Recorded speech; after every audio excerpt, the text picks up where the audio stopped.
சகுனி பாண்டவர்களை வெறுத்தது சூதாட்டத்துக்காக மட்டுமில்லை, குரு வம்சத்திடம் பழிவாங்க வேண்டும் என்பதற்காக. காந்தார மன்னன் சுபலனும் அவரது குடும்பமும் ஒரு நாள் சிறையில் அடைக்கப்பட்டார்கள்.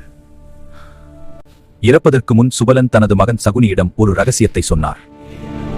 அந்த நாள் சகுனி ஒரு சபதம் எடுத்தான், குரு வம்சத்துக்கு பழிவாங்குவேன் என்று. அப்பாவின் எலும்பால் ஒரு பாசைக்கல் உருவாக்கப்பட்டது.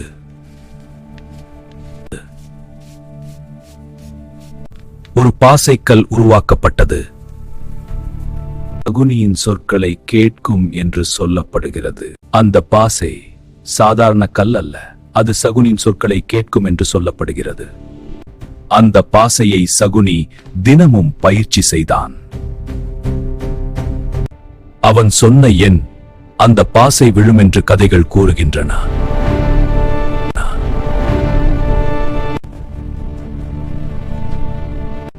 அந்த சிறிய பாசை மகாபாரதத்தின் பெரிய சதியை உருவாக்கியது.